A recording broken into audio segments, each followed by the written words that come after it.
get you. We're gonna get you. Not another peep. Time to go to sleep. You are watching! Twisted Terrors, now your host, some more.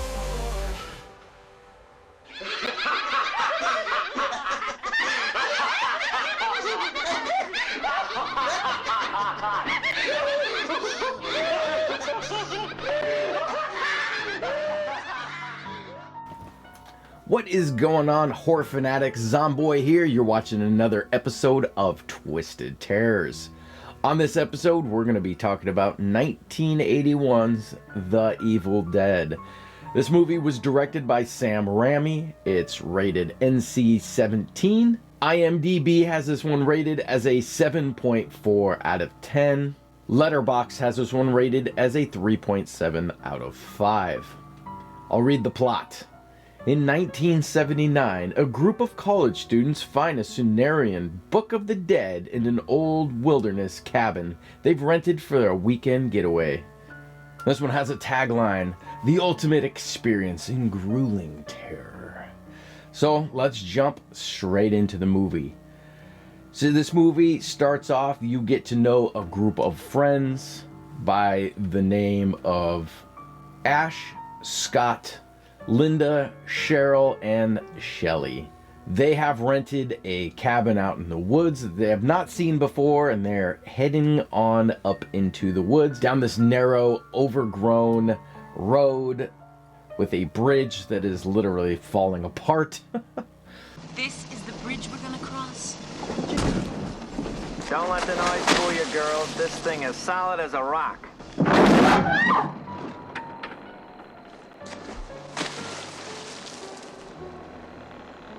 Till they get up to a cabin that has seen better days.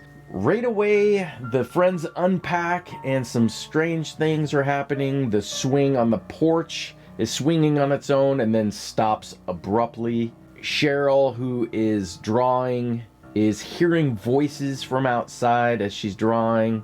The clock stops and then her hand gets possessed and she starts scribbling all over her paper, drawing a book with a face on it.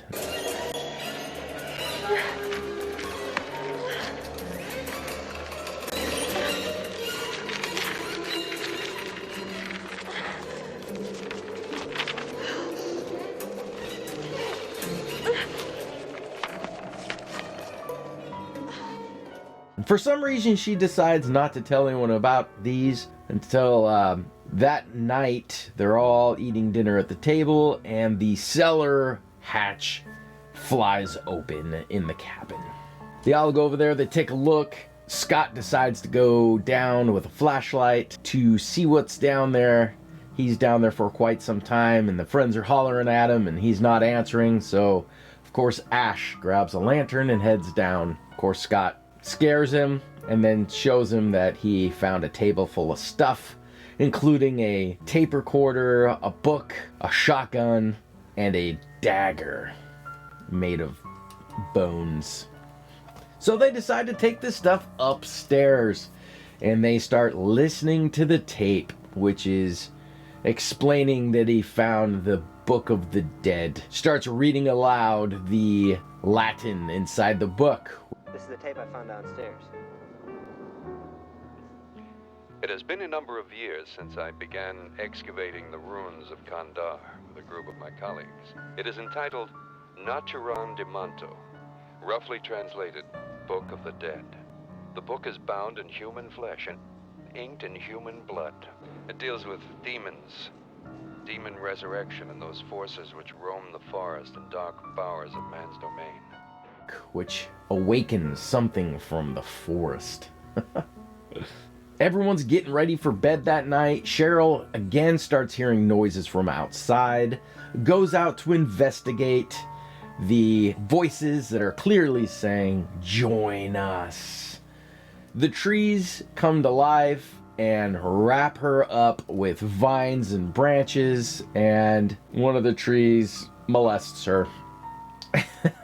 She ends up getting away, making it back to the cabin, and she's trying to tell them that the trees have come to life and she wants out of there. So Ash agrees to drive her into town. They go out, and of course the car doesn't want to start, and she says it's never gonna let us leave, and then the car starts. So that was kind of a cool twist to the normal car not starting. And they're driving down the narrow road to the bridge, which is now gone.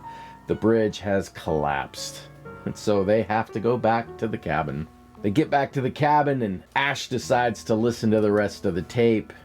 And it talks about, I think his wife is possessed now, and the only way to defeat the possessed is bodily dismemberment. I fear that the only way to stop those possessed by the spirits of the book is through the act of bodily dismemberment.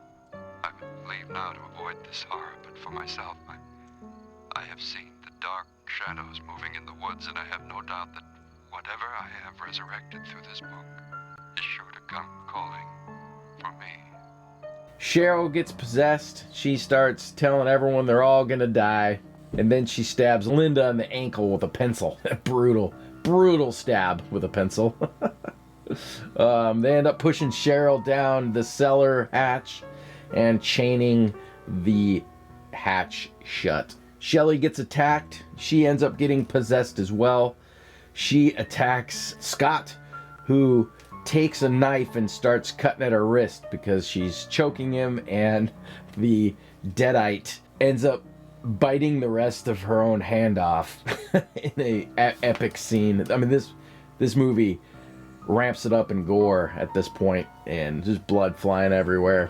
And then Scott stabs it with the dagger that they found, which then starts spitting blood out of the dagger's mouth, its skull, draining over all her blood and milk. She's spewing all this white fluid out of her mouth. But oh wait, she's not dead. Scott has to chop the body up with an axe. Scott and Ash end up burying her outside the cabin. Scott decides at this point they can't stay at the cabin any longer, and he's got to walk for help. And so he leaves, and then Linda wakes up possessed. Scott returns. He is all bloody and cut up, telling Ash that the woods are alive and they're not going to let him leave. But he did find a path that goes around the bridge, but the trees won't let him leave. Scott's so messed up. He's bleeding all over, and Ash is trying to get answers out of him, and he's slapping him in the face. Scott! Come on.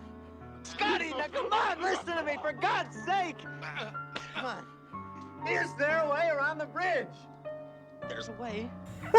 This scene, the guy's just bleeding everywhere, and Ash is just beating him to a pulp, trying to get answers out of him. I mean, I will say, Scott's kind of a jerk. He says some pretty mean things in this movie, but it's a pretty good scene. Scott succumbs to his injuries and he dies, leaving Ash alone with a bunch of deadites in the cabin.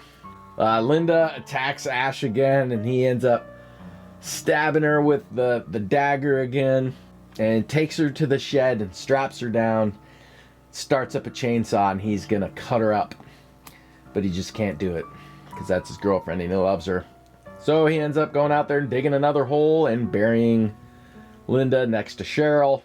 Just as he's done doing all the work, Linda wakes up and her hand comes out of the ground grabbing him, and then she comes out and they have another epic fight. But she scratches all the skin off of Ash's leg, which is a nasty scene. He ends up decapitating his girlfriend with a shovel. And I had to look. There's a lot of shovel decapitations in movies. I looked it up, and there's quite a few. He returns to the cabin, and he looks, and the cellar door is wide open now.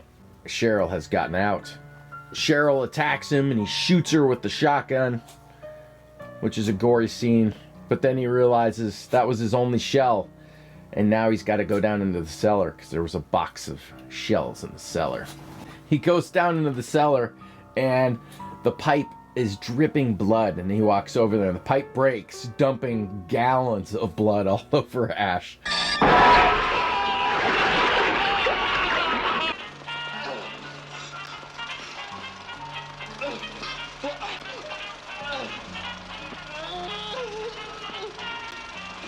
I love the amount of blood in this movie. They ramp it up times 10 on every gory scene, and it's fantastic. The special effects look great. I highly enjoy the style of the special effects. They're almost overdone and animated, which I really like. He ends up grabbing the shells. He goes back up in the cabin. When he goes up there, the clocks are all ringing on the walls, and the shutters are slamming. And then Scott wakes up. He's now possessed, and he attacks Ash as well. The Necronomicon Book of the Dead flies onto the floor, and Ash notices as it's getting pretty close to the fire, it starts smoking, and then the deadites start smoking as well. So he realizes at this point that all the deadites are connected to the book. So now he's fighting for his life from the deadites and also trying to grab the book. He finally gets a hold of the book. He throws it in the fire, and the deadites stop in their tracks.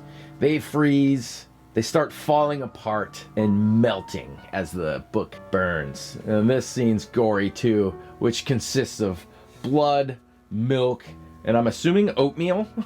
It looks like thick oatmeal. It's pretty gross. And then when they all collapse bleeding out, the clocks start back up again because they had frozen earlier in the movie. He opens the door and he goes out, and the sun's coming up to a new beautiful day.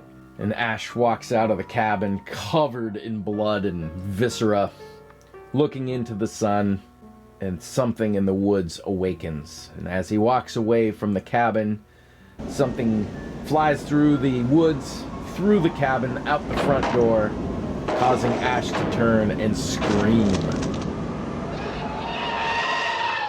And it cuts to black. And that is the end of the movie. You know, this movie, Sam Raimi did such a good job with a low budget. I mean, this was a $350,000 budgeted movie, which grossed over $29.5 million, launching horror's most beloved cult franchises. You know, it's not bad for a bunch of college friends, the Super 8 camera, and a dream soaked in fake blood. The camera angles in this movie are amazing. That paired with the sound effects, which are also perfectly done.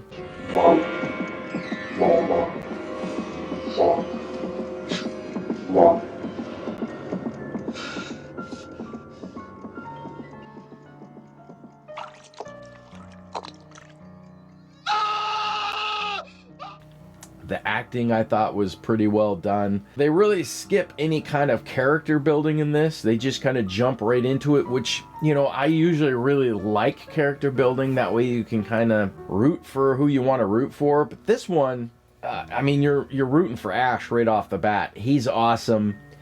But they just get right into it, and I appreciate that. They didn't have money for rigs and stuff in this, so Sam Raimi and his team, they built their own rigs to make these camera shots, which were kind of unheard of back then, work with no budget. These guys shot out in the middle of remote Tennessee in the middle of winter. I mean, these guys, there was no heat or power in this house, so you can imagine the blood was freezing basically on the clothes. And by the end of this movie, the cast was burning furniture from the cabin just to stay warm. So you can imagine how hard of a movie this was to shoot.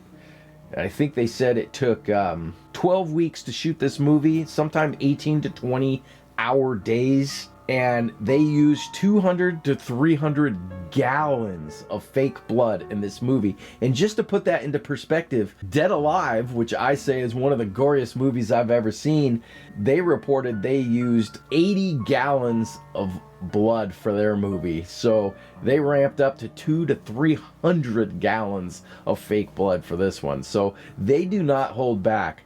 But they did such a good job with this movie. And they started such a cult franchise with this one. So I really appreciate it. The atmosphere of this one, the way it was shot. I love the graininess of the Super 8 film they used for this. But it's just everything put together as a package, this one.